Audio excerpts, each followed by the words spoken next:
At ano namang alam mo sa pagpili ng underwear ng babae, ha? Uy, siguro ang dami mong magagandang style ng bra sa bahay nyo, no? Tapos yun ang ginagamit mo? Paano ba yan, guys? Umamin na siya. Magaling pala siyang pumili ng undies. Ibig sabihin, bumibili siya nun. Ikaw si Japs kapag umaga. Sino ka naman kapag gabi? Ah, si Jopay. Nice one, Jopay. Anong favorite mong kulay ng bra, ha? Sinabi na nga na hindi ako bakla! Hindi ka pa siya manahimik! O sige, saktan mo ako para malaman mo kung anong pwedeng mangyari sa'yo. Diba? Ikaw ang nagsimula nito? Oh, bakit ikaw pang galit na galit ngayon? Ako ang pinagtripan mo, tapos ngayon pinatulan ka, ikaw ang magagalit? Sa susunod, huwag na huwag mong gagawin biro ang mga bagay na makakasama sa kapwa mo. Kung hindi mo pagtatawanan ng itsura ng isang tao, pagtatawanan mo naman ng mga magulang o kaya ang buhay na meron sila. Tapos ang sasabihin mo, biro lang, joke lang, ganun. Kapag hindi kami natawa, hindi namin makukuha ang humor mo. Kasi sa totoo lang, ang pangit mo mag-joke. Ang tunay na joke, yung nakakatawa, hindi yung nakaka-offend. Tapos ikaw naman sobrang pikunin mo. Buisit ka. Isinusumpa kita na lahat ng mga biro mong hindi maganda sa ibang tao, yon ang mangyayari din sa'yo. Babalik sa'yo lahat para maramdaman mong nararamdaman namin. Para alam mong ilugar ang biro mo, hindi kami sensitive na tao. Mali ka lang talaga magbiro. Ano ba naman yan, Japs? Papansin ka naman masyado. Bakit mo naman dinikita ng bubble gum yung buhok ni Shaira? Akala mo kasi nakakatuwa ka eh. Trap nga yan para sa kuto niya. Para sa kuto niya, papansin ka palagi. Akala mo nakakatuwa yung mga ginagawa mo eh. Ang hirap kayong tanggalin oh. Umiiyak na nga yung tao, tawa ka pa dyan ng tawa. Umayos ka nga. Isa pa ha, tingnan mo, iuuntog ko yung ulo mo.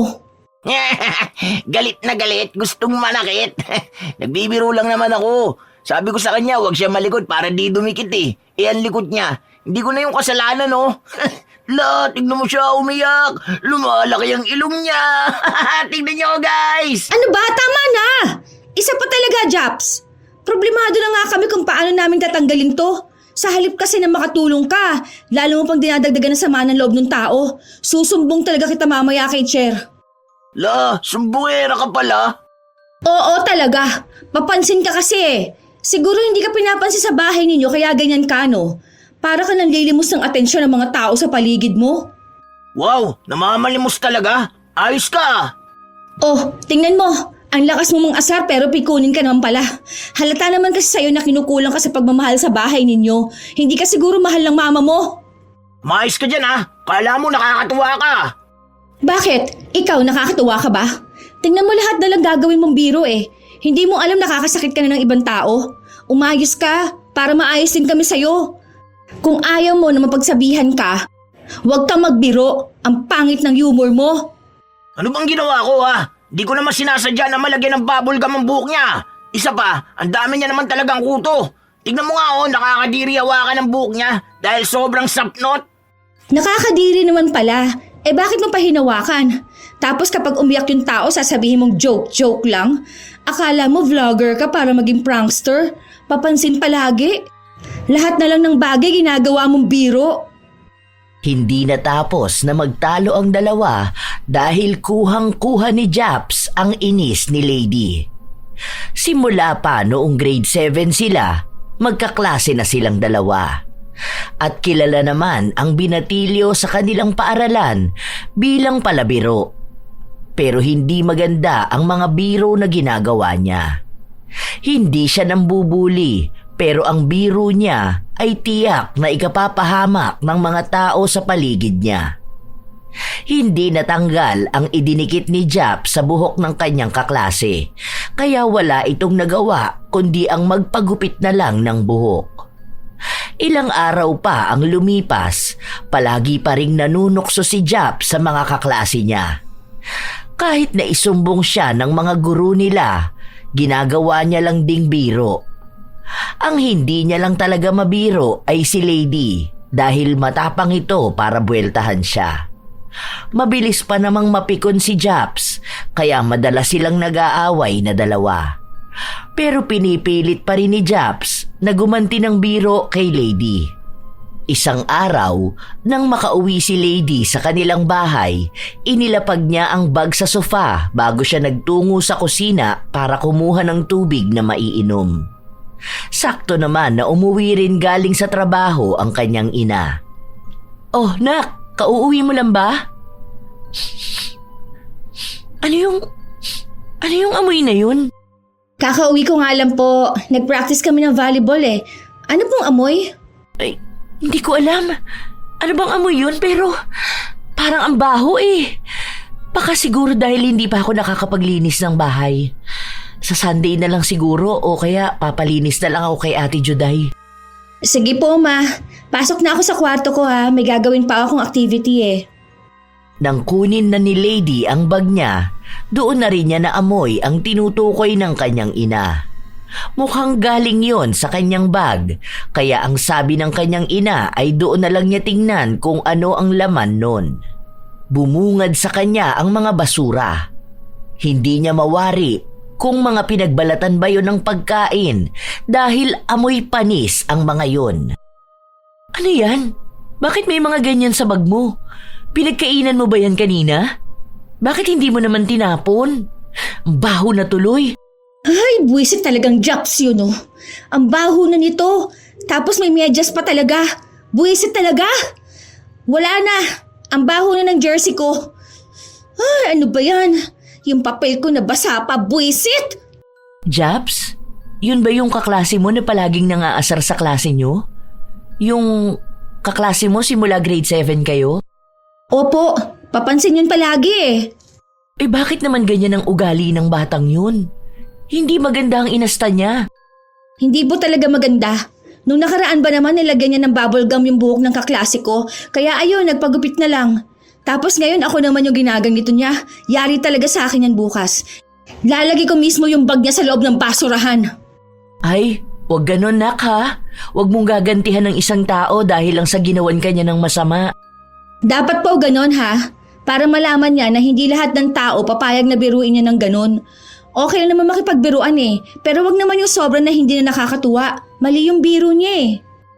Ang daming ugali ni Japs na talagang kinaiinisan ni Lady.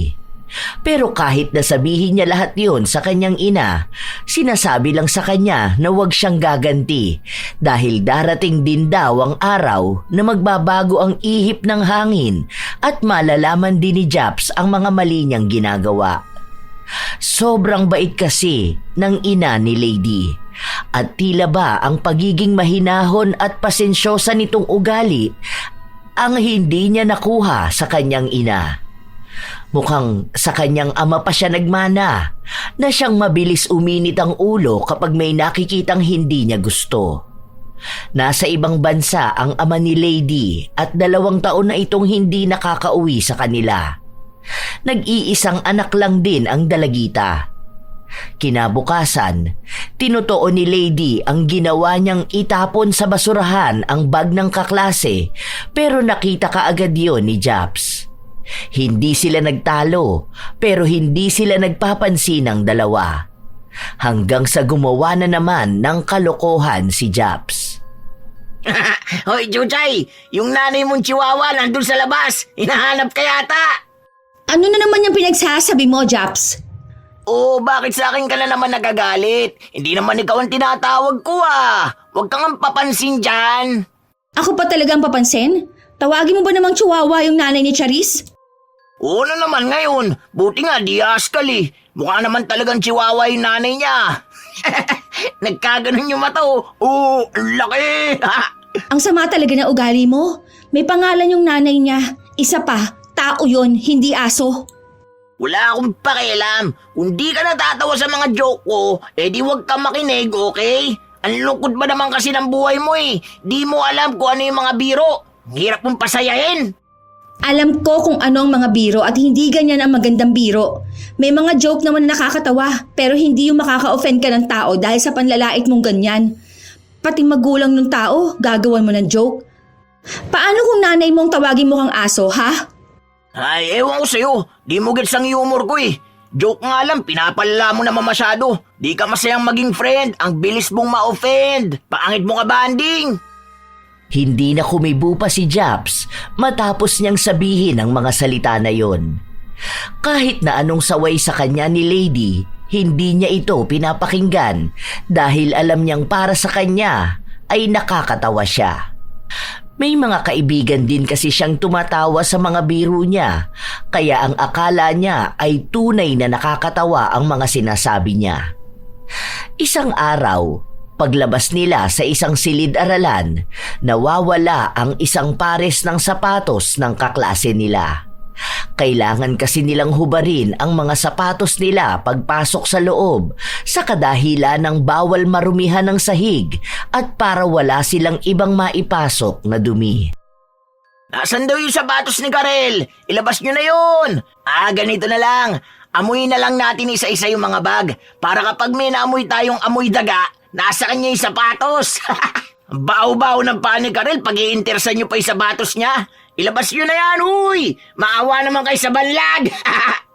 Alam ko ikaw nagtago nun, Japs. Ikaw lang naman gumagawa niyan sa amin eh. Ilabas mo na yon, kabibili nilang daw yun. Bayos ka! Ako na naman sinisisi mo. Di ko yung tinago Ano naman gagawin ko sa sapatos niya? Ang baho kaya nun. Ilabas mo na! Wala nga sa akin, di ko yung tatago no. Bahala kayo dyan, uwi na ako. Tuwing lalabas na lang tayo ng Comlab, palagi may nawawala ng sapatos. Ikaw lang naman ang pwedeng gumawa nun eh, dahil dyan sa prank-prank na ginagawa mo. Ilabas mo na yon. Maawa ka naman dyan sa tao. Paano yan uuwi? Paano siya uuwi? Di gumapang siya. May medyas naman siya. Okay na yan panlakad. Ilabas mo na kasi. Gusto mo pang umiyak yung tao bago mo ilabas eh. Wala nga sa akin. Saan niya ba iniwan? Baka naman tinangay ng pusa. Kasi akala doon nagtatago ang daga. Patay na daga pala. May nakakatawa ba? Oo, yung amoy patay na daga. Nice joke. Ilabas mo na. Kung hindi mo ilalabas, kukunin ko yung sapatos mo. Wala akong ilalabas kasi wala sa akin. Tignan mo dyan sa bag ni Jepoy. Tiningnan naman ni Lady ang bag ng kaklase nila, pero wala naman silang ibang nakita. Dahil sa nangyari, inis na inis si Lady. Naiiyak na rin kasi ang binibiro nila, lalo pat bagong bili lang ang sapatos niya at walang kakayahan ang kanilang pamilya na bumili pa ng bago kapag nawala yon. Isa pa sa iniisip niya ay paano siya sasakay sa jeep kung isang sapatos lang ang suot niya. Ilang beses pang halos makipag-away si Lady kay Japs para lang aminin nito kung saan niya inilagay ang sapatos. Hanggang sa sinabi niyang nasa taas ito ng bubong ng paaralan. Nang tingnan nila, nakita nila ang nakausling sintas. Hindi nila masyadong matanaw pero alam nilang tunay na nasa bubong. Kunin mo na, akyat ka! Ikaw ang kumuha niyan dahil ikaw ang naglagay niyan. Diba? Biro mo lang naman yan. O sige na, kunin mo na. Para naman matawa kami pagkatapos. Ang galing mo naman! Ano ako, superhero? Ano, liliparin ko yung bubong?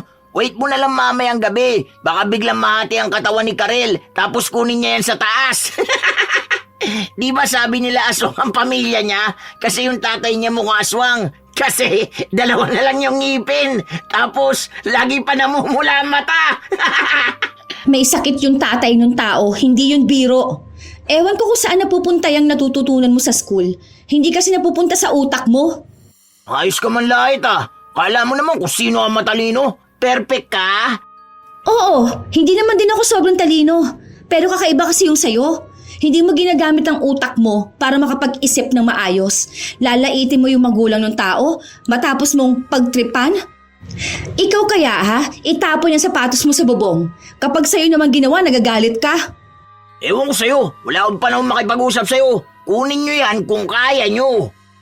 Agad ding umalis si Japs at hinayaan ang mga kaklase niyang gumawa ng paraan kung paano makukuha ang sapatos na nasa bubong. Medyo natagalan sila.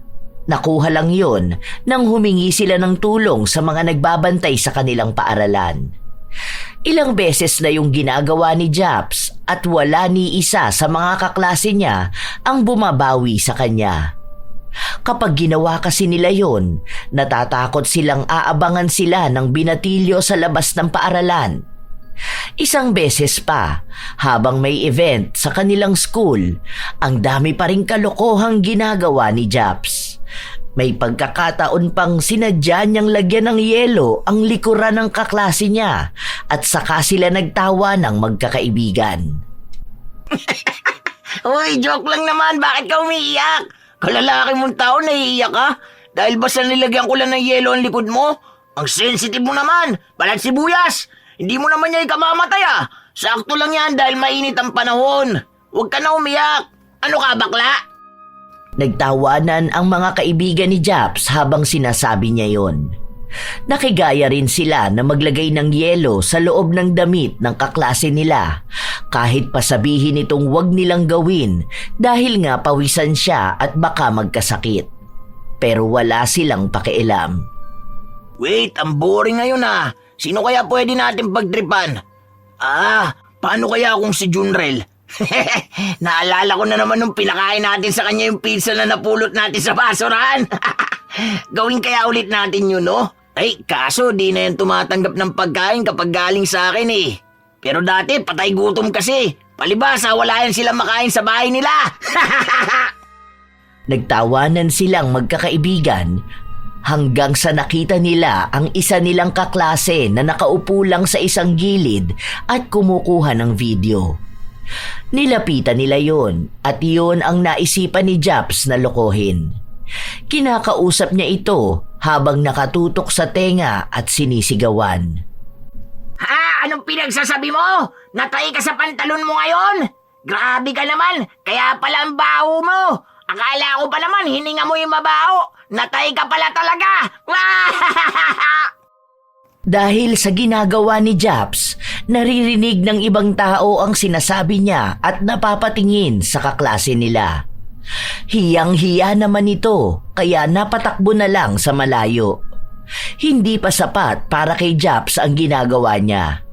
Hindi pa naman kasi ganun masyadong malala ang pagbibiro niya. Gusto niya ay yung may maiiyak talaga.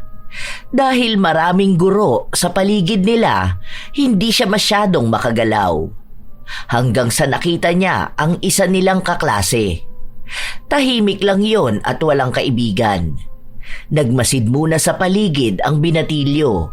Tinitingnan niya kung may ibang makakakita sa gagawin nila. May next target tayo. Ayun si Sherlyn. Tara, bigyan natin siya ng cook na pinalitan ng toyo. Hanap ka, bilisan mo. Tapos kuhanan mo akong video para pang prank natin. Tuwang-tuwa silang magbabarkada habang pinapalitan nila ng toyo ang laman ng inuming ibibigay nila sa kaklase. Matapos nilang gawin yon, agad nilang nilapitan ang dalagita. Ang bait ko na nga sa'yo, ayaw mo pa? Ikaw na nga lang ang binibigyan ko ng coke eh. Di ko ginagawa sa iba yan oh. Alam mo, medyo gumaganda ka na kasi sa paningin ko eh. Hindi na ganun kalaki ang ilong mo kapag nakikita kita. Hindi ka na rin mukhang nog-nog. Siguro nagugluta ka na no? Ganda mo na raw Crush na yata kita eh. Naghiyawan ang mga barkada ni Japs nang sabihin niya yon. Kaya mas lalong nahiya ang dalagita. Lalo pat naghihintay rin sila na inumin niya ang ibinigay sa kanya. Dahil sa hiya, ininom nga ito ni Sherlyn at doon na nagbago ang itsura niya matapos na malasahan ang toyo. Nagsimulang magtawanan ang magbabarkada at itinapat pa sa mukha ng kanilang kaklase ang cellphone na pang video nila. Ano, ang sarap no? Sabi ko naman sa'yo eh. Bakit naman bigla ka nalungkot? Toyo lang naman yan eh. Wala, umiyak pa nga ni. Ang OA mo naman. Huwag ka umiyak dyan kasi lumalaki ang butas ng ilong mo. Bakit ba ang sensitive niyong lahat? Sinubukan ng dalagita na huwag maiyak pero hindi na niya kayang pigilan dahil na rin sa pamamahiya sa kanya ni Japs at ng barkada nito. Yun na rin ang huling beses nilang nakita ang kaklase nilang yon dahil hindi na nagpatuloy sa pag-aaral si Sherlyn. Madalas kasi na nagiging tampulan siya ng tukso at kapag walang magawa si Japs, siya ang ginugulo nito. Mahiyain si Sherlyn at wala siyang kumpiyansa sa kanyang itsura na siyang pinupuntirya ng binatilyo. Upang maiwas na lang ang sarili sa kahihiyan at sama ng loob, hindi na lang siya pumasok sa klase. Ay, ang boring na naman ang araw ko. Wala na ako mapagtripan. Sayang talaga. Bakit kasi hindi na nag-aaral yung nog-nog na sabog ang ilong eh? Sino kayang pwede kong pagtripan dito? Hoy, Lot-Lot! Kulot na mukhang kulangot! Ano ba ang ingay mo? Hindi mo ba nakikita na may ginagawa kami rito? Bakit? Ikaw ba ang tinatawag ko, ha? Ikaw na ba ngayon si Lot-Lot Kulot? Hindi mo ba nakikita na kasama ko siyang gumagawa rito, ha? Saka ayusin mong pagtawag sa mga tao. May mga maayos silang pangalan. Paano kung tawagin ka naming Jebs? Tutal mukha ka namang tae. Si Jollibee talaga to eh, no? Pabida masyado. Aral-aral ka pang ganyan. Akala mo naman makakakuha ng award. Ikaw ang makakakuha ng award sa akin dahil buwisit na ako sa'yo. Eh di wow! Nye nye nye nye nye. Kala mong ganda niya. Mukha naman siyang bisugo. Ang baho din naman niya. Amoy malansa. Anong sabi mo? Buwisit ka! Aray, ano ba? Parang tanga to. Kala mo naman inaano siya. Ano ba? Bitiwan mo ako. Aray ko, huwag mo nga ako sabunutan. Nagpatuloy si Lady sa pananabunot sa kanyang kaklase.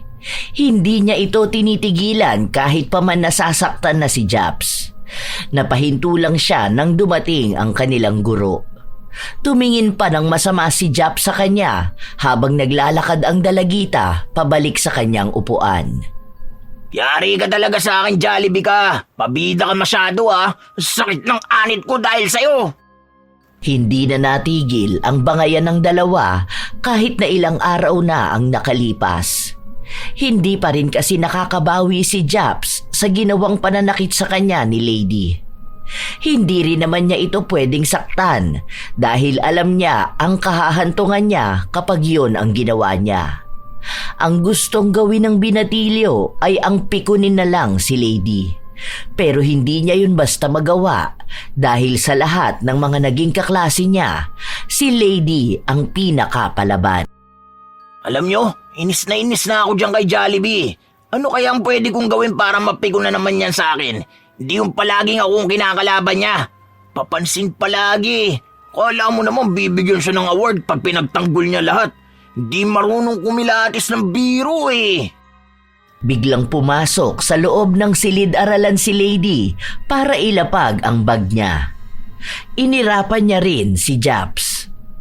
Anong tinitingin-tingin mo dyan, ha? Baka gusto mong suntukin ko yung pagmumukha mo at nang mabungi ka na talaga ng tuluyan. Kapag sinapak kita, tanggal yung sungki mo. Tigilan mo nga akong tomboy ka. Tomboy pala, ha? Sige, okay lang, bakla. Di ako bakla. Oh, bakit naman ikaw na ngayon na napipikon? Akala ko ba ikaw yung dapat mapang-asar? Di ba? Lahat naman ng lalaki dito sa classroom tinawag mo ng bakla. Tapos ikaw ayaw mo magpatawag? Huwag ganon. Lalo ka nagmumukhang bakla niyan eh. Isip talaga to. Hayaan mo, magagantihan din kita. Baka umiyak ka kapag napigong ka sa akin. Aba, go! Subukan mo! Para malaman mo kung hanggang saan ang hangganan niyang pagiging palabiro mo. Baka ikaw ang umiyak sa susunod. Ayos talaga pagiging matapang mo ah.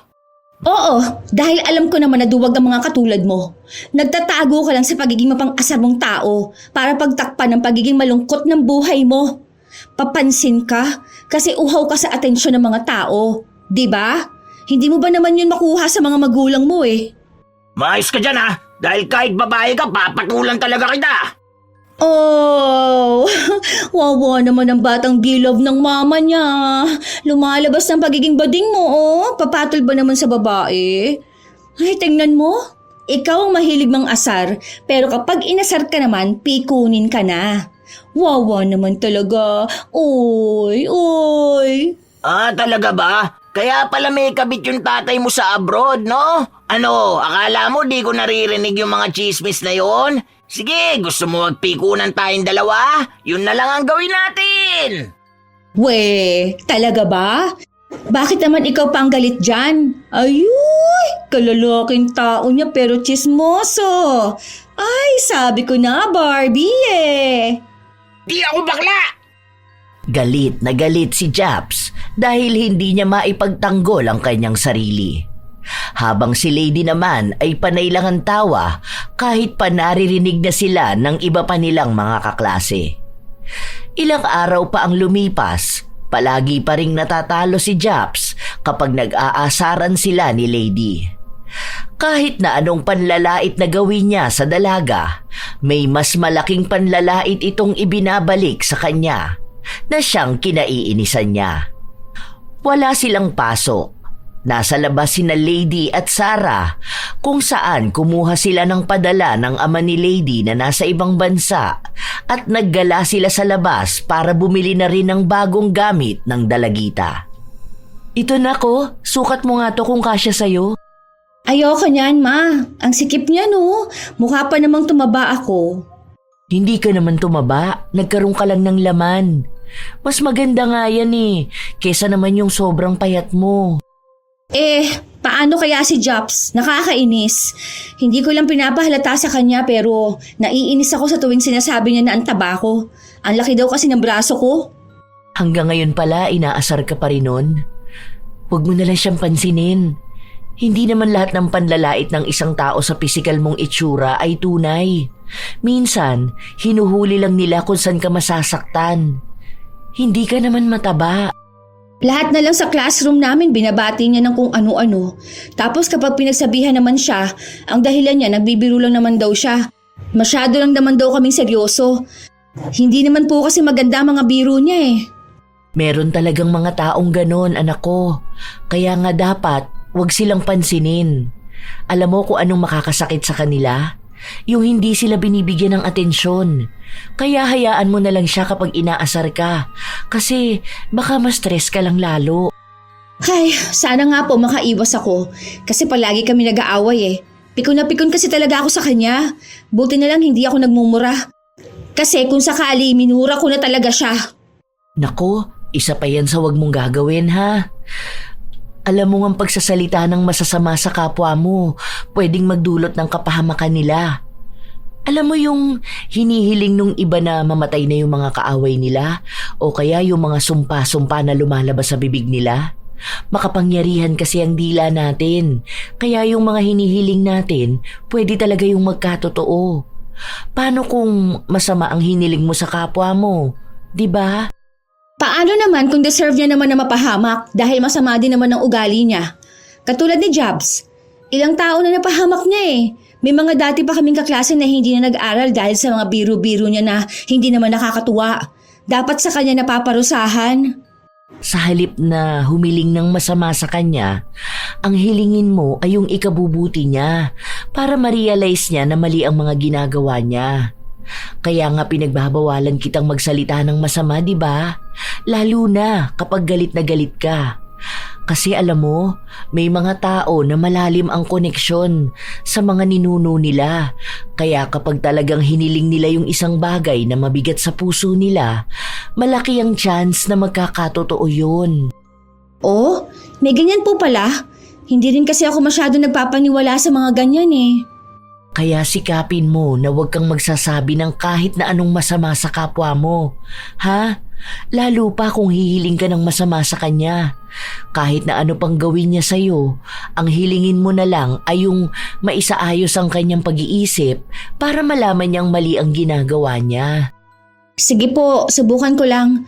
Sana nga po kaya ko. Lalo na't inis na inis naman ako dun sa kaklase ko. Basta wag lang sana siyang gagawa ng kahit na anong masamang bagay na magpapagalit sa akin lalo.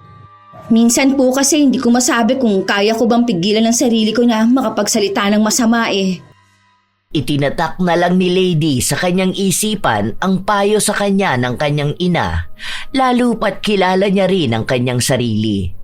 Kapag naiinis siya, hindi na niya napipigilan na magsabi rin ng masama sa taong kaaway niya. Hindi naman pala away na tao si Lady. Sa katunayan ay marami siyang kaibigan. Sadyang nakakapagsalita lang siya ng masama kapag si Japs na ang kausap niya. Habang lumilipas ang mga linggo, palagi pa rin silang nagtatalo ni Japs hanggang sa narinig na naman niya itong may inaasar at nilalait na kaklase nila. Nakasakay sila sa jeep at may ibang tao roon, kaya mas lalong nakakaramdam ng hiya ang kaklase nilang binibiro ng binatilyo. Wala ka talagang pinipiling lugar para mangasar, ano? Huwag ka nga makisali dyan, Tabachoy. Tignan mo nga yung uniform mo, hindi nakasya sa'yo. Kakalamon mo kasi yan eh. Kasi kami may pagkain, di ba? Hindi tulad mo, mukha kang kalansay. Okay lang, at least ako lalaki. Ang pangit kaya sa mga babaeng tingnan kapag mataba sila. Mukha kayong mga baboy na nakawala sa kulungan. Tapos nakisakay sa jeep. Saka di naman ikaw ay naasar ko, di ba? Nagpapalibre lang naman ako kay Casey dahil mukhang nakasahod na siya sa bakery. Kamukha niya kasi yung tindera dun sa gilid ng school. At ano namang nakakatawa sa tindera ng bakery, ha? Marangal na trabaho yun. Nung nakaraan, sinabihan mo siyang mukha siyang caretaker. Dahil lang sa lukot ang suot niyang damit. Ang daming mararangal na trabaho ng tao lang nilalait mo. Akala mo naman kalait-lait maging tindera, maging caretaker o maging tagawalis sa kalsada. Mas kalait-lait pa nga yung mukha mo at yung ugali mo. Lo, bidang saya na naman siya. Nakakatawa naman talaga kapag tinatawag na tindera sa bakery. Ibig sabihin nun, cheap ang mukha. Talaga naman mukha siyang caretaker minsan kasi papasok siya sa school na hindi na plancha yung uniform niya. O kaya gulo-gulo ang buhok niya. Sa bagay, kulot naman kasi yung buhok niya Ang nog-nog niya pa. Tapos sungki na nga ang ngipin, bungi pa'y nasa ibaba. Sino di matatawa kapag nakakakita ng ganyan tao? Mukha siyang vampira na bungi. Pwes kami, hindi kami natatawa sa ganyan. Pamamayayang ginagawa mo sa kanya. Ang daming tao rito sa jeep, Kayo lang na mga chip mong tropang natatawa sa mga pagbibiro mong ganyan. Hindi yan biro, panlalait yan. May malaki bang magbabago sa'yo kung puputi siya, ha? Kung aayos ang ngipin niya? Kahit matinong tao, hahanapan mo ng biro La, galit na naman ang person. Pansinin mo si Jollibee, baka mas lalo yan magalit. Siguro nagsiselos ka kapag nilalait kong iba, no? Sabi ko na nga ba, crush mo ko Lo, crush ako ni Jollibee. Ayoko sa babaeng bonjing. Mas nakakadiri ka naman, no? Hindi kita gusto. Alam mo, feeling ko, wala na magbabago dyan sa pag-uugali mo. Ang sama mong tao. We, bakit naman napipi ko na yan? Akala ko ba strong ka? Bakit naman galit na yan? Yung ilong ni Jollibee umuusok ko. Piko na yan. Bawi na lang next life. Oo, babawi ako next life. Kasi next life, magiging ipis ka. Talagang aapakan kita ng paulit-ulit, buisit ka. Tawa lang ng tawa si Japs habang nakikita niya kung paano magalit si Lady. Pakiramdam niya ay siya naman ang panalo sa mga sandali na yon. Kinabukasan, maaga siyang pumasok dahil gusto niyang umisip ng paraan kung paano niya pa mas lalong gagalitin si Lady. Hanggang sa naabutan niya ang bag ng dalagita sa loob ng kanilang silid-aralan. May iilang bag doon, pero alam niya kung alin ang kay Lady. Agad siyang lumapit doon at binuksan yon. Noong una, balak niyang lagyan ulit ng basura, pero nagawa na niya yon kaya ayaw na niyang ulitin. Siguro nag-practice yun ng volleyball. Ay, may extra na damit yun dito Ayun, kita ko na. Yari ka sa akin. Kulay pink pampanti mo Sabit ko to rito sa taas ng board. Tawang-tawa si Japs habang ginagawa niya ang plano niya. Dinikitan niya pa ito ng sulat na para bang nawawalang bagay yun.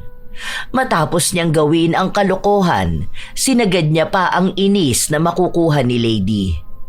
Binuhusan niya ng suka ang damit na pamalit ng dalaga para wala itong maipambihis mamaya.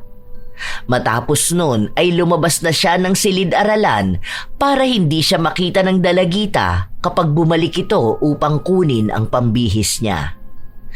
Ilang sandali pa, nang malapit na ang oras ng klase nila, natatawa ang binatilyong ikinukwento sa mga kaibigan niya ang ginawa niya. Nasa tapat pa lang sila ng pinto, ramdam na niyang may kaguluhan sa loob. Anong nangyayari? Bakit ang iingay nyo, ha? Walang hiya ka! Buisit ka talaga! Ops, huwag mo ko lalapitan. Ano, mananakit ka na naman. Inaano ba kita? Inaano? Alam ko ikaw ang nagsabit ng panty at bra ko sa taas ng board. Hindi ka pa natuwa. Binuhusan mo pa ng suka at ang pamalit kong damit. Uy, bawal yung ginagawa mo na ng bibintang ka, ha? Hindi ko binuhusan yan. Baka kasi maasim na yan kasi nga, amoy maasim ka rin, di ba? Alam kong ikaw ang may kagagawa nito. Buisit ka talaga. Ano ba mapapala mo kapag pinagtatawanan mong ganito ang mga tao? Nagiging masaya ako. Bakit naman kasi kulay pink ang panty mo? Tapos floral pa ang bra mo? Nakita mo na? First time mo bang makakita ng bra at panty, ha? Wait lang ha. Baka kasi gusto mo rin magsuot ng bra. Sige na, ipapahiram ko na lang sa'yo to para naman makapaglabas ka na. Aminin mo na kasing bakla ka talaga. Wala namang masama eh. Kaysa naman yung pinakikialaman mong gamit ng mga babae. Make-up, gusto mo ba? May bibigay ako sa'yo. Galing abroad yon, padala ni dad sa akin. Bigay ko na sa'yo. Baka kasi isang araw nakawin mo yun eh. Kasi nga, gusto mo magpakababae. Di ako bakla. Natatawa lang ako dahil sa kulay ng bra at panty mo. Ang baduy mo kasing pumili. At ano namang alam mo sa pagpili ng underwear ng babae, ha? Uy, siguro ang dami mo magagandang style ng bra sa bahay nyo, ano? Tapos yun ang ginagamit mo? O paano ba yan, guys? Umamin na siya. Magaling pala siyang pumili ng undies. Ibig sabihin, bumibili siya nun. Ikaw si Japs kapag umaga.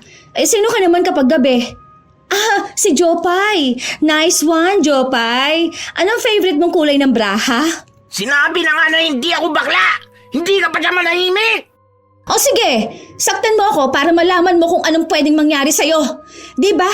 Ikaw ang nagsimula nito? Bakit ikaw pang galit na galit ngayon? Ako ang pinagtripan mo, tapos ngayon pinatulan ka, ikaw ang magagalit? Sa susunod, huwag na huwag mong gagawin biro ang mga bagay na makakasama sa kapwa mo. Kung hindi mo pagtatawanan ng itsura ng isang tao, pagtatawanan mo naman ng mga magulang o kaya ang buhay na meron sila. Tapos ang sasabihin mo, biro lang, joke lang, ganon? Kapag hindi kami natawa, hindi namin makukuha ang humor mo. Kasi sa totoo lang, ang pangit mo mag-joke.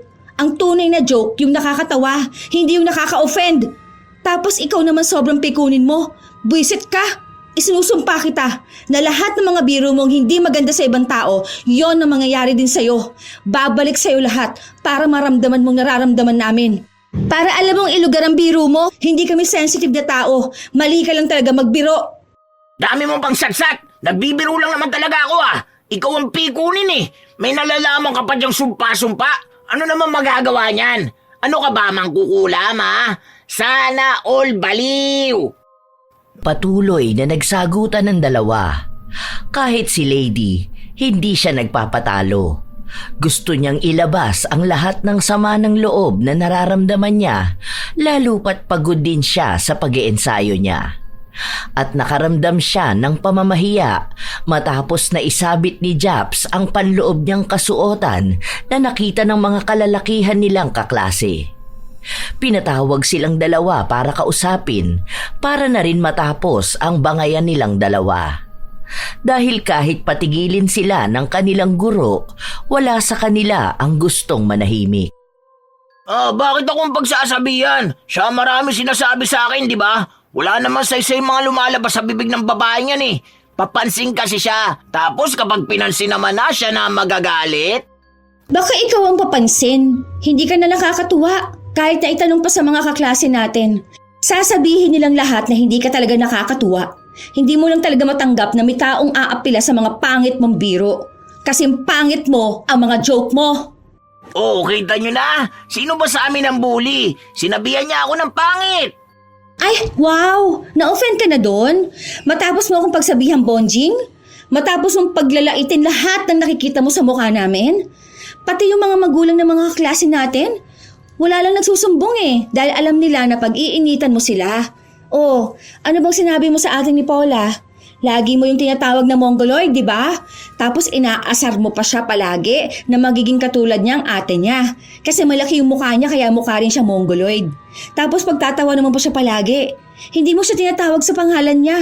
Ang tawag mo sa kanya, pangalan ng ate niya. Ang problema kasi sa'yo kapag hindi kumibo yung tao, akala mo nakakatuwa ka na. Di naman ikaw ang sinasabihan ko, di ba? Bakit parang ikaw pa yung aping-api? Hindi mo ba talaga maintindihan kung ano ang biro, ha? Alam ko ang biro at hindi biro yung mga ginagawa mo. Paulit-ulit tayo. Hindi nagpatinag si Japs at ayaw niyang aminin ang anumang pagkakamali na nagawa niya. Para kasi sa kanya, siya pa rin ang tama at gumagawa lang ng paraan si Lady para maging nakakainis sa iba ang biro niya. Sa huli, parehas silang pinagsabihan at sa oras na magkaroon ulit ng kaguluhan sa kanilang silid-aralan, ipapatawag na ang mga magulang nila. Dahil parehas nilang ayaw na makarating sa mga magulang nila ang nangyaring kaguluhan, nanahimik sila. Pero alam ni Lady na hindi lang yun ang magpapatigil kay Japs na gumawa ng kalokohan. Ilang araw pa ang lumipas, hindi nagpapansinan ng dalawa, pero may mga pasaring sila sa isa't isa. Hanggang sa dumating na naman ang araw na biniro na naman ni Japs si Lady. Pakunwari pang hindi niya sinasadya na madikitan ng slime ang buhok ng dalagita. Ano ba naman yan, Japs? Hindi ka na kasi manahimik dyan. Hindi na matatanggal tong slime sa buhok ko. Tangik, di ko naman sinasadya eh. Nilalaro ko lang naman yan. Sakto, nahulog sa buhok mo. May napanood ako niyan sa TikTok. Ano ba tawag yan? Slime hair mask yata yun. Pampaganda raw para di magmukhang buwagag. Magpasalamat ka na lang sa akin. Hindi mo na kailangan magpa-hair salon. Hindi na ito matatanggal. Kailangan ko magpagupit ng buhok. Nakakainis naman sa tuktok pa talaga yung nilagay eh. Papansin ka. Ang haba ng buhok ko eh. Uy, joke lang yan. Iyakin ka pala. Di naman sinasadya eh. Okay lang yan. Hahaba pa naman ang buhok mo eh. Ganda niyang kulay blue sa buhok mo. Pwede namang di mo na lang yan ipalis eh. Pwede na yan. Bagay sa'yo. Iyak lang ang tanging nagawa ni Lady. Dahil kahit naman anong pilit niya, hindi maalis sa kanyang buhok ang slime. Mas lalo lang itong kumakapit at nagiging mas malaki ang pinsala.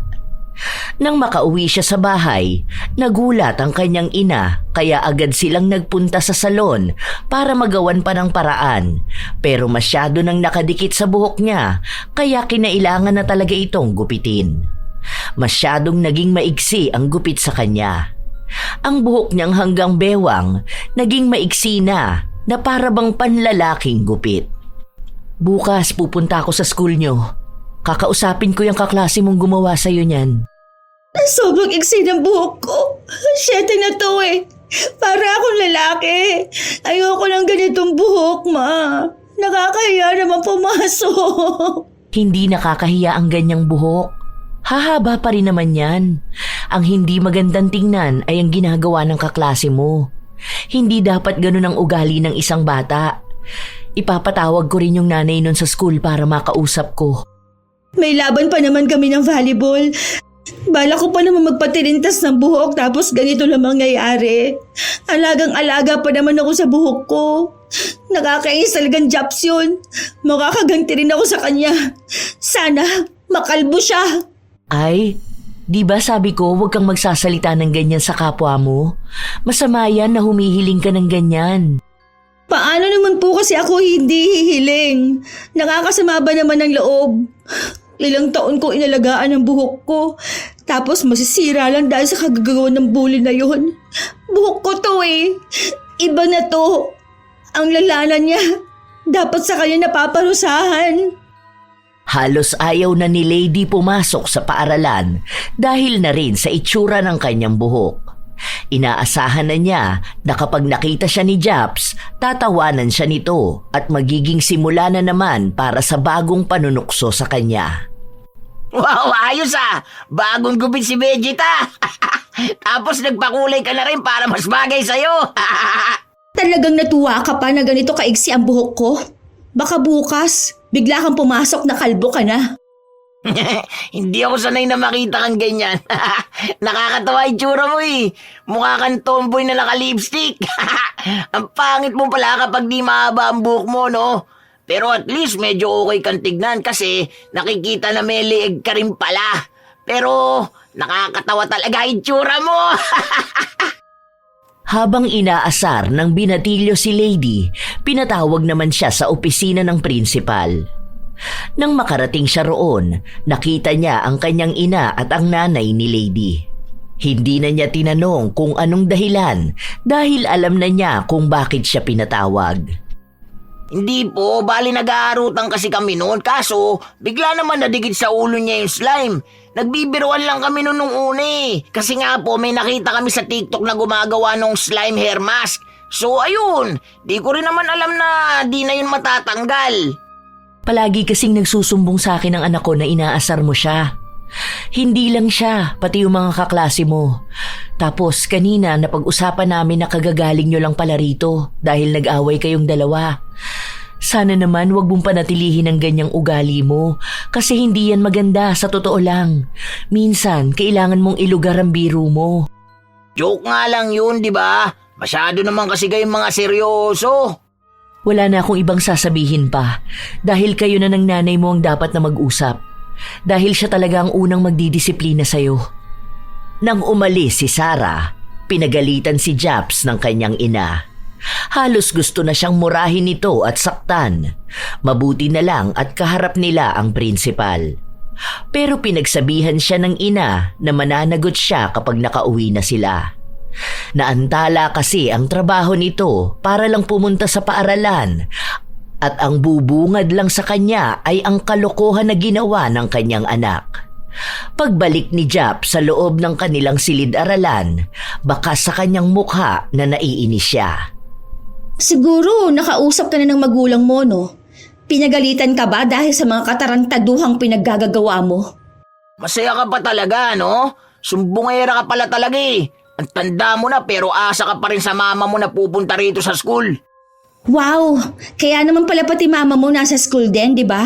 Mas nakakahiya naman yung sayo. Pinatawag ang mama mo dahil sa pagiging tarantado ng anak niya. Oh, hindi ka na makapagsalita, di ba? Kasi nakaabot na talaga sa mama mo yung mga biro mo na hindi nakakatuwa. At isa pa, ano ba yung poknat sa buhok mo? Ganti na ba yan dahil sa ginawa mo sa akin? Ha? Anong poknat? Wala akong poknat ha?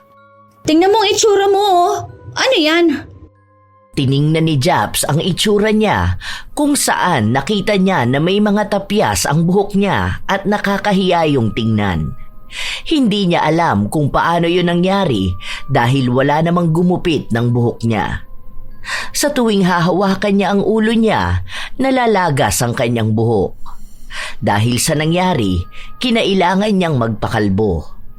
Pagpasok niya kinabukasan, siya naman ang pinagtawanan. Uy! Aga mo pumasok, Mr. Clean! Ayos yan ha. Ang kinis at ang kintab ng ulo mo. Pwede kami manalamin dyan. Uy, wag ka dyan umupo dahil baka matamaan ka ng sinag ng araw mamaya. Nakakasilaw pa naman ang ulo mo. Haha, nakakatawa. Yan ang tunay na joke. Yan naman ang gusto mo, di ba? Tingnan mo, ngayon sa tuwing makikita ka namin, matatawa na kami kasi nga, kalbo ka. Inis na inis si Japs dahil sa mga sinabi sa kanya ni Lady. Ang iba naman nilang mga kaklase ay nakitawan na rin. Kahit na anong gawin ng binatilyo, siya na ang naging sentro ng katatawanan. Hindi niya yun matanggap, kaya patuloy niyang pinapalakas ang loob sa pamamagitan ng panlalait sa iba pa niyang mga kaklase. Ilang araw ang lumipas kung ano-anong nangyayari kay Japs. May pagkakataon pang sinulatan niya sa mukha ang kaklase niyang natutulog at kinabukasan may marka ang mukha niya. Bakat na namumula at hindi mawari kung paano niya yun nakuha. Si Lady naman ang gumagawa ng paraan para maging dahilan yun ng panunukso sa kanya. Pwede ba manahimik ka na? Hindi na nakakatawa yung pangasar mo sa akin ha? Akala mo kasi palagi nakikipagbiron sa inyo eh. Bakit ka naman nagagalit? Ngayon, yung linya ko na ang ginagamit mo? Akala ko ba lahat na lang joke para sa'yo?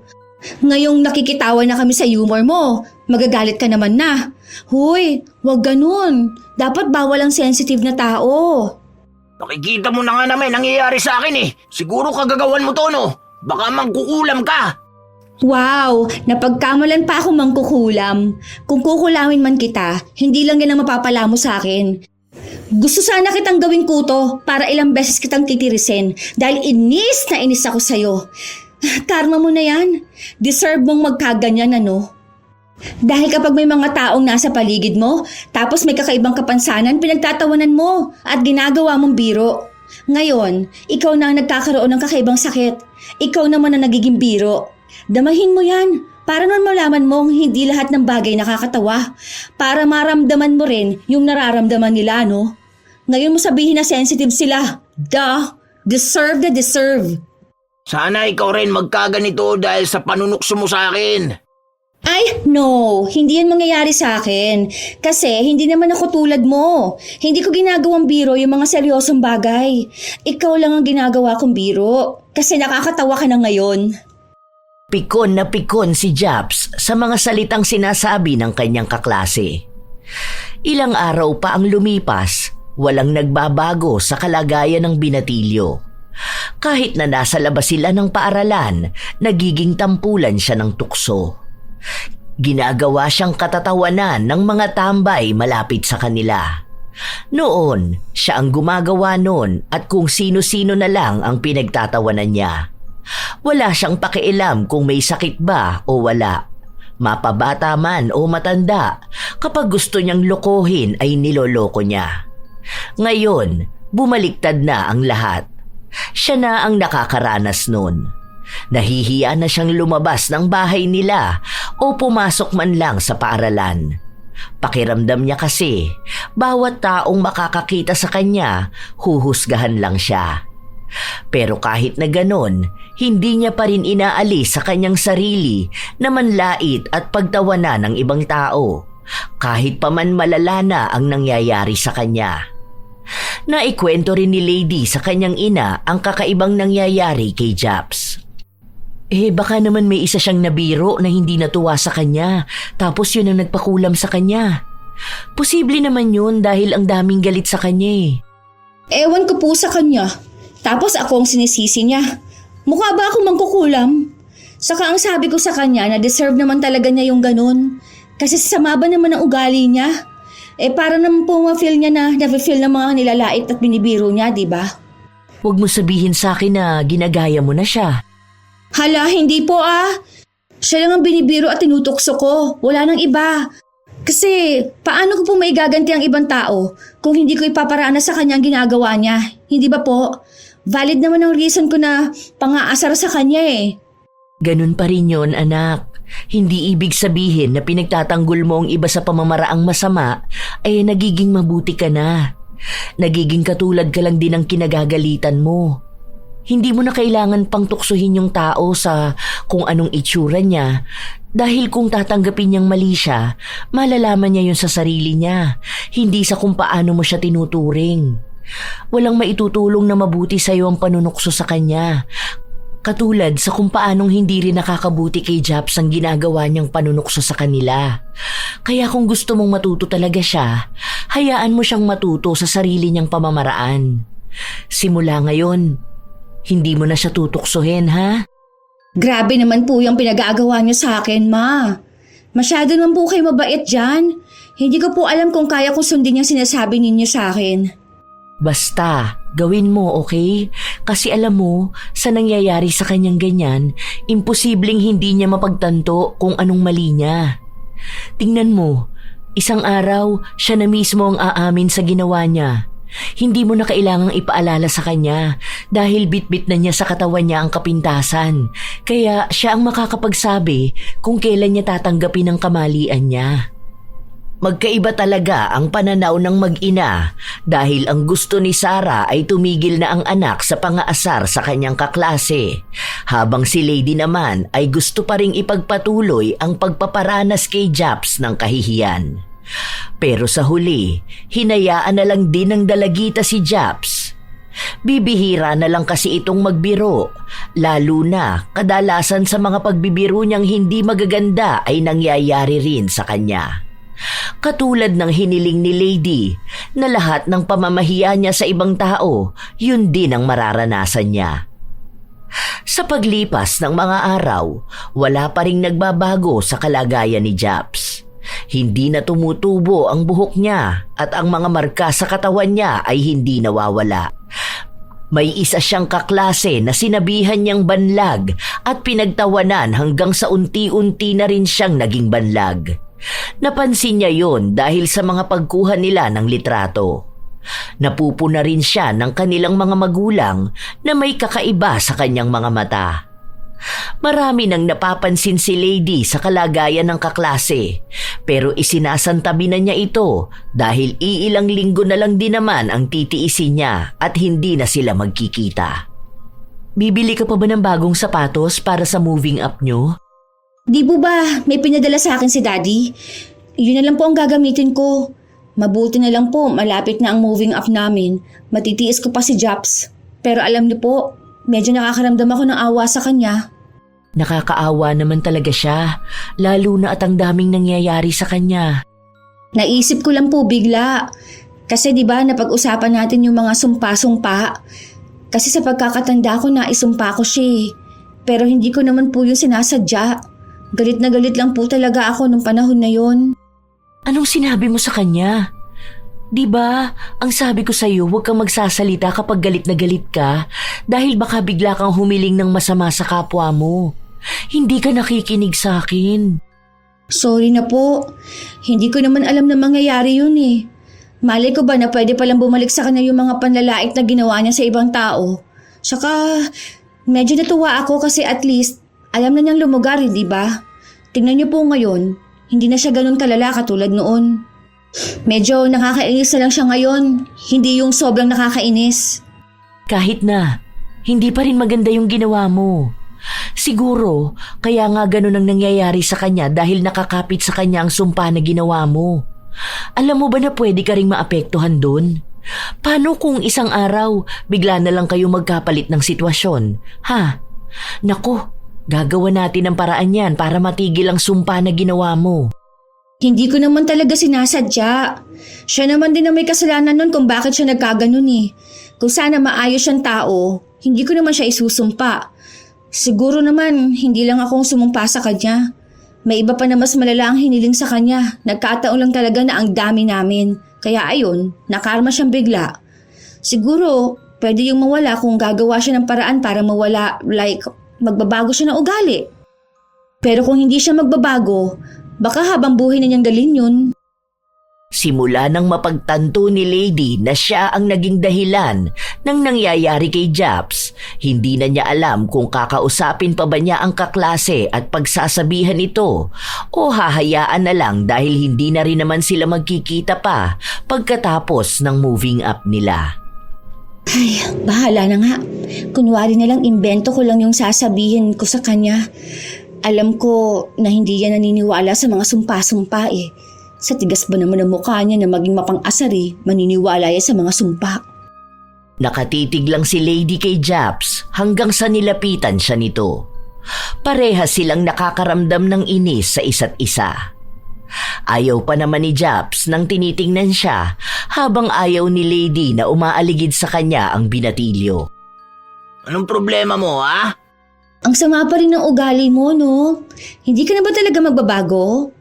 Ano bang pagbabago gusto mong gawin ko, ha? Gusto mo ako mag-transform at maging si Bumblebee? Pilosopo ka talaga, no? Yan, yung ganyang pag-uugali mo. Baka kasi nakakarma kang malala, di ba? Hindi mo man lang ba yun naisip, ha? Kaya ka nagkakaganyan dahil sa mga pagbibiro mong wala na sa lugar? Lahat ng biro ko nasa lugar. Mga sensitive na tao lang talaga kayo. Ay, ewan ko sa'yo. Basta ako nagsasabi lang sa'yo. Hindi mo ba napansin, ha? Na lahat ng ginagawa mong masama sa mga tao sa paligid mo, yon ang nangyayari sa'yo. Diba? Nung binigyan mo ng pagkain na marumi si Angela, sino ba naglokong tiyan?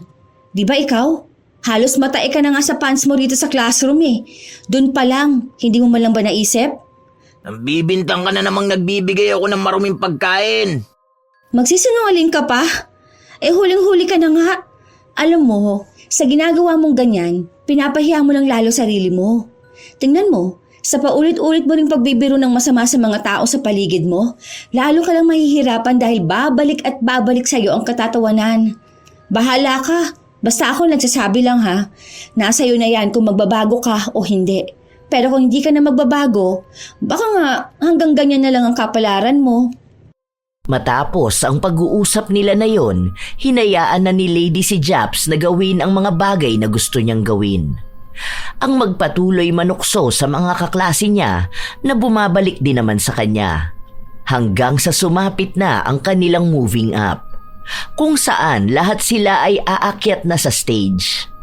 Maayos naman ang naging daloy nung umpisa, pero sa pagtatapos nila ay may isa pang ginawang kalokohan si Japs. May hinila siyang upuan sa unahan niya na naging dahilan upang matumba ang dapat na uupo doon. Oh, natumba ang lechon! Anong ginagawa mo dyan sa sahig? Bakit dyan ka naman umupo? Hindi ka ba kasya sa upuan mo? Magtatanong ka sa kanya ikaw tong humila ng upuan niya. Moving up na nga ganyan ka pa. Hindi na nagbago ugali mo. Kaya nagiging matingkad lalo yung bunbunan mo Sana madapa ka mamaya sa stage. Nung una ay tinawanan lang ni Japs ang sinabi sa kanya ni Lady. Pero nagkatotoo yun. Habang umaakyat sila ng kanyang ina sa stage, natalisod siya at nawala ng balanse na naging dahilan para mahulog siya sa stage. Nagtawanan ang mga taong nakakita sa kanya at iyon ang pinaka-nakakahiyang pangyayari sa buhay ni Japs. Alam niyang kahit na anong mangyari ay hindi niya makakalimutan ang pagkapahiya niya na yun. Gusto na sana niyang umalis pero hindi pa sila pinapalabas. Nanatili siya sa pwesto niya para bang walang mukhang maihaharap sa mga kaklase niya at ibang nakapanood ng kahihiyan niya. Anong tinatawa-tawa mo dyan, Bonjing ka? May nakakatawa ba, ha? Malamang, sinong hindi matatawa sa nangyari sa'yo kanina? Kitang-kita namin kung paano ka gumulong pababa sa stage. Ang bilis ng karma, no? Kanina lang pinagtatawanan mo siya dahil napaupo siya sa sahig. Ngayon, maiinis ka dahil pinagtatawanan kang nahulog sa stage. Grabe, nakakahiya talaga yon ha? Akala ko nga iiyak ka Isa ka pa! Ikaw ang dahilan kaya ako nahulog sa stage. May isang demonyo ka yata Ay, labas na ako dyan sa mga nangyayari sa'yo, no? Sinabi ko naman na lahat ng ginagawa mong masama sa iba, babalik sa'yo, di ba? Kasalanan mo na yan. Bakit mo kasi hinila yung upuan niya kanina? At least, sa kanya tayo lang nakakita. Sa'yo, lahat kami. Sana may mag-post nun para trending ka. Kita mo na, humihiling ka na naman ng masama sa kapwa mo. Kapag yun nangyari, ikaw ang susugurin ko. Lalo na alam kong ikaw lang ang taong gustong mapahiya ako. Hoy, excuse me, Mr. Clean. Hindi ako ang may gustong mapahiya ka. Ikaw ang nagpapahiya sa sarili mo. Kung hindi mo sana ginagawang biro ang mga hindi naman biro, wala rin naman mangyayari sa'yo. Hanggang kailan mo isisisi sa akin yan, ha? Sa totoo lang, ikaw naman ang may dahilan kaya ka napapahiya. Kasalanan mo yan, kaya wag mo ibintang sa ibang tao, okay? Basta ako, masaya na ako na hindi na kita magiging kaklase ulit. Bahala ka na sa buhay mo dahil mukhang kahit saan ka magpunta, palagi ka pa rin naman mapapahiya. Ipahiya mo ang ibang tao nang doble ang maging balik sa'yo. Magbago ka na, huy. Palagi kang papansin di ba? O ayan, napansin ka tuloy ng lahat. Masama ang tingin ni Japs kay Lady pero kahit naman anong gawin niya ay tama naman ang sinabi sa kanya ng dalagita. Ilang araw ang lumipas, wala silang pasok kaya palagi lang nasa bahay si Lady. Hindi na niya alam kung anong nangyayari kay Japs. Ang alam niya lang, maaaring hindi pa rin nawawala ang sumpa rito. Hanggang sa lumipas pa ang ilang buwan, nabalitaan na lang niyang hindi na nagpatuloy sa pag-aaral si Japs dahil sa panunukso sa kanya ng mga bago niyang kaklase. Nawala na ang mapang-asar na ugali ng binatilyo dahil tila ba hindi na niya kinakaya ang ibang ugali ng mga bago niyang kaklase. Doon na rin unti-unting nakaramdam ng awa si Lady sa kinahantungan ni Japs, kaya kinausap niya ang ina tungkol sa bumabagabag sa kanyang isipan. Nakukonsensya naman po ako kasi iniisip ko na yung sumpa ko talaga ang dahilan kaya nangyari yun sa kanya eh. Nasira na rin yung kinabukasan niya. Minsan, iniisip ko na deserve niya naman yun.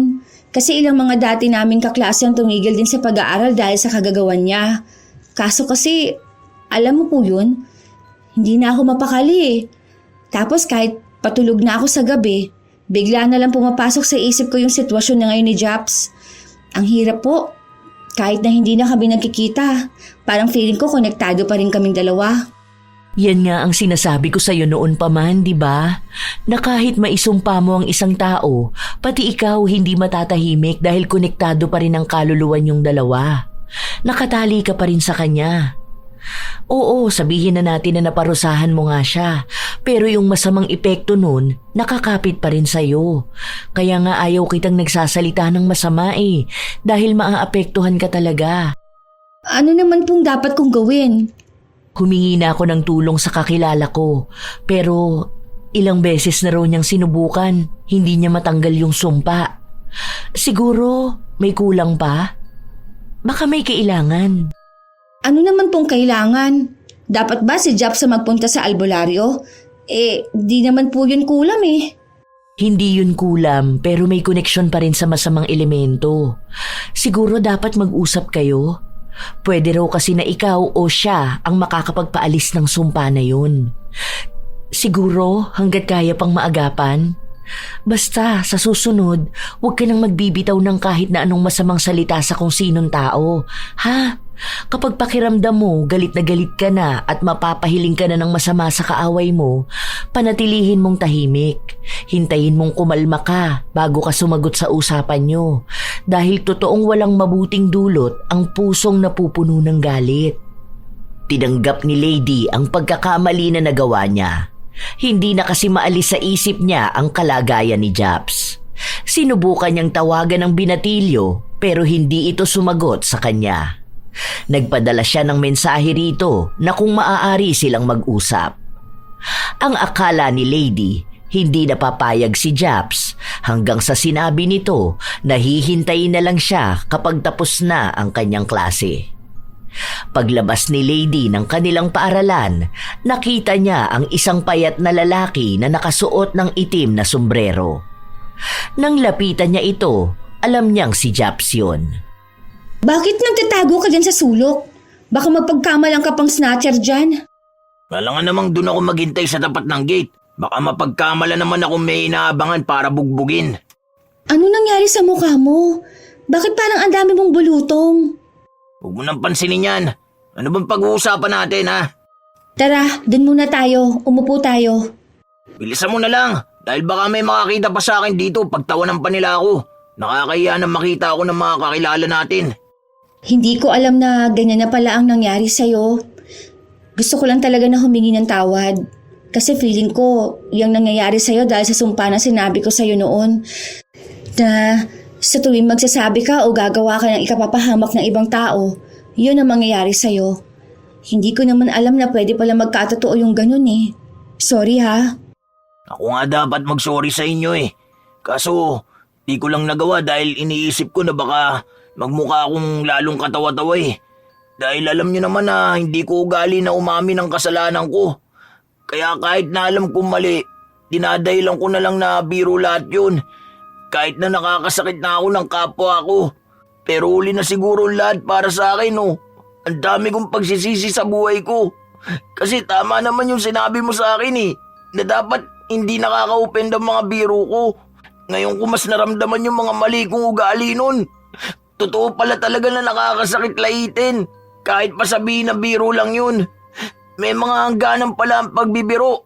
Di kasama dun ang makapanakit ng kapwa at ang panlalait sa pisikal na kaanyuan nila. Alam mo ba na gabi-gabi kong iniisip yun? Kung iisa-isahin ko, ang dami nilang nasaktan ko eh. Ang dami nyo. Kasama ka na kasi ilang beses na kita nakaaway simula pa nung grade 7 tayo. Sorry ha. Sorry sa inyo. Kahit na hindi ko yun masabi sa kanila. Hindi ko rin alam kung anong pwedeng gawin para matigil na yung nangyayari sa'yo. Ngayon nga kausap na kita, nakita ko na ang laki talaga ng pagbabago mo. Nag-mature ka na ngayon. Nakikita mo na ang mga mali mong ginawa. Hindi ko na iniisip kung maalis pa tong nangyayari sa akin. Ang ginagawa ko na lang ngayon, pinapalakas ko na lang ang loob ko para sa susunod kaya kong harapin yung mga taong nanlalait sa akin. Sa kanila ko nakikita yung dati kong ugali. Natuto pala talaga nakakaasar. Yung kagustuhan ko magbiro, maling biro ang nagagawa. Sana gumaling ka na. Sana maging maayos ka. Palagi kitang ipagpipray kay God na maging maayos ka na. Dahil alam ko naman na totoo yung pagbabago na gusto mo. Salamat, lady. Palagi rin ako nagdarasal na umayos na ako. Kay God ako nagsusorry. At sinasabi ko na siya na lang ang magpaabot ng sorry ko sa mga taong nagawa ko ng masama. Kung aayos pa ako, edi okay. Kung hindi na, gagawa na lang ako ng paraan para tanggapin to. Magaan sa kalooban nila ang patawaran at ang pag-uusap na yon. Patuloy rin na nagdarasal si Lady na mawala na ang sumpa na ipinataw niya kay Japs. Hindi niya sigurado kung paano niya yun mababawi, pero alam niya lang mas makapangyarihan pa rin ang panalangin kaysa sa masamang salita na nasabi niya noon. Sa paglipas ng panahon, unti-unti ring umayos ang kalagayan ni Japs. Taon ang inabot bago siya tuluyang naging maayos. Dahil sa kakaibang bagay na naranasan niya, nagbago ang ugali niya. Hindi na siya ang mapang-asar na tao na hindi iniisip kung nakakasakit ba siya ng kapwa niya. Naging kalaban na rin siya ng mga taong mapanglait. Nagpatuloy siya sa buhay niya at ang dating kaaway niyang si Lady ay naging kaibigan niya. Minsan, kapag nag-uusap sila, hindi nila maiwasan na banggitin ang nangyari noon. Naging katatawanan na lang sa kanila ang pagbagsak ni Japs sa stage at ang pagpapagupit ng buhok ni Lady dahil sa slime. Naging maayos na rin ang pagbibiro ng binata. Hindi na rin niya dinadamay ang pisikal na anyo ng kabiruan niya. Napapatawa niya ang mga tao sa paligid niya nang walang nilalait na iba. Minsan talaga, may mga taong nagbibiro nang walang pakundangan sa maaaring maramdaman ng ibang tao. Ginagamit nilang dahilan ng biro para makapanlait. Itinatago nila sa pagtawa ang tunay na pangungutya sa kapwa. Isang bagay na hindi maganda. Dahil ang tunay na nakakatuwang biro ay ang birong walang naaapektuhang tao. Walang bumababang kumpiyansa at walang napapahiya. Dahil ang biro ay dapat na nakakatawa, hindi nagiging dahilan ng pagkapahiya.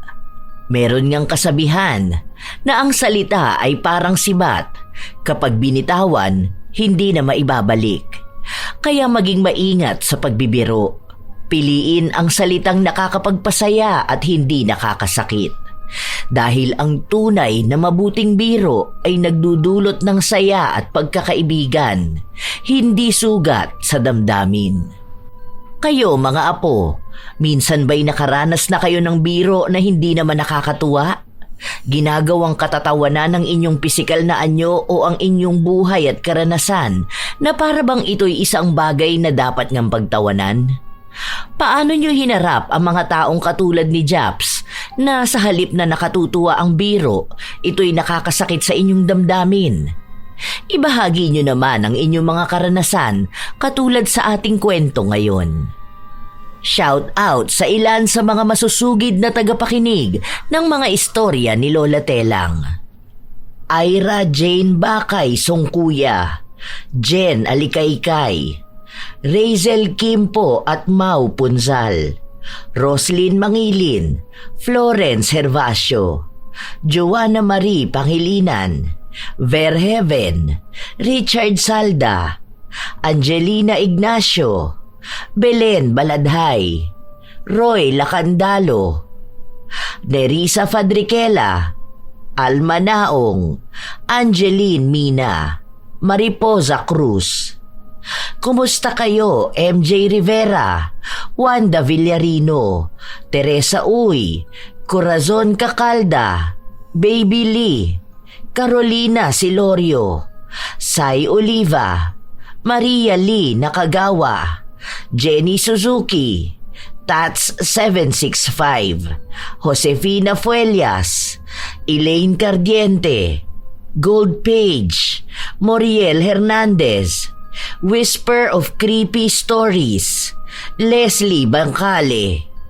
Shout out sa inyo, Karen Ann, Miracle of Love, Cristala, Rose at shout out din sa Laude family, Zach Manley, Bernadette Pasqua, Shairi Vlog, Chinita Closa, Arialyn Notarte, Esther Lanuevo, Jonah Castro, Ito Emi, Yvonne Despi at kay Cushwell Hayes Jimenez, Ami Alferez, Liza Lynn Tizon.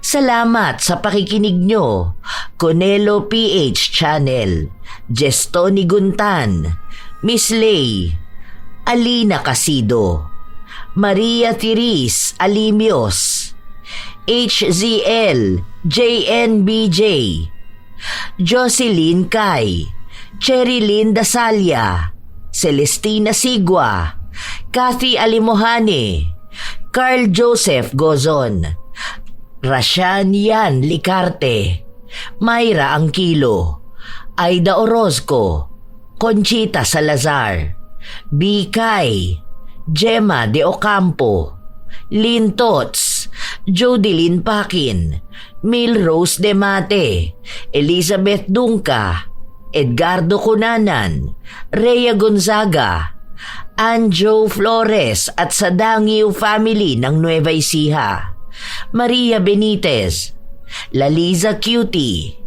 Shout out sa aking mga apo na sina Sydney Crosswind, Hazel Fiesta, Estely Reyes, Marie the Lightworker, AJ Chua, Vicky Yabut, Gia Gigi, Lovely Rose Roa at kay Princess Rain Roa Alawami, Razon Yao, Francisco Neng at sa kanyang napakagandang asawa na si Jeremy Saranillo Francisco.